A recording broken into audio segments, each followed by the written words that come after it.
A mother and teacher, a mother of a student and teacher of students at Covenant Christian Academy is suing in federal court in Harrisburg, Pennsylvania, claiming that the school suspended her son for the, quote, sin of being gay, and then basically fired her from teaching at the school after scathing condemnation and blame.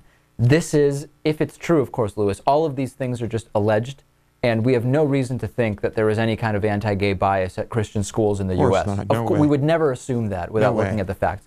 But at least as far as this story is concerned, the school is denying that any of this stuff took place. According to Wright, she had taught at this school for 10 years. She taught 5th grade, and she had 2 sons enrolled at the school.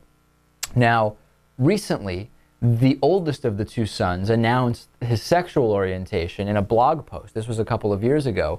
He was then a senior at the school. When the school saw the blog post, they suspended the student, okay?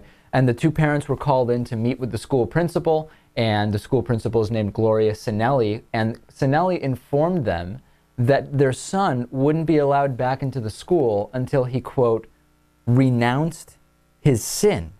A school board member named Rich Rayner added that your son is broken and it's your job to fix him. Now, Rayner's wife said this was a battle for your son's soul, and added that he may have been abused as a child as the reason why he ended up gay. Typical, isn't it? Yes.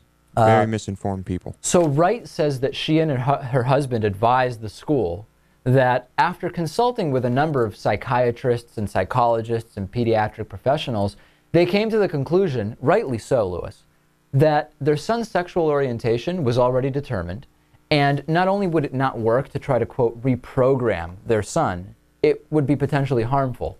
Brilliant. I can't believe you even had to consult with psychiatrists to figure that out, but hey, at least they did. At least they weren't so brainwashed by the indoctrination of the Covenant Christian Academy that they didn't even consult about it.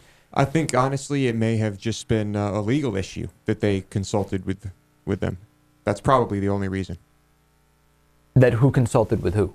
That they consulted the psychiatrist. But why would you consult with a psychiatrist over a legal issue? Just to cover yourself. Just to have an expert. Oh, I see what you're saying. So, okay. So they already probably had that point of view, but they wanted to get something on the record saying, hey, you're recommending something that's medically bogus. Right.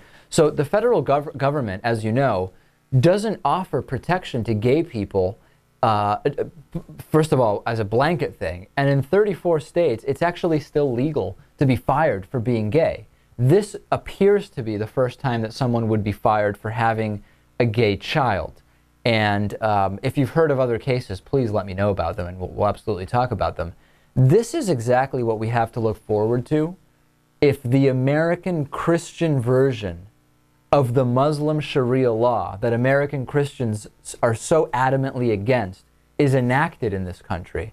And how would that happen? Well, through state and federal legislative proposals, everything from what we're seeing within the war on women, within the war against LGBT individuals, and against science, really. If these 3 trends continue, we're going to see much more of this. We're going to see an American Christian version of the Sharia law we claim to be so worried about.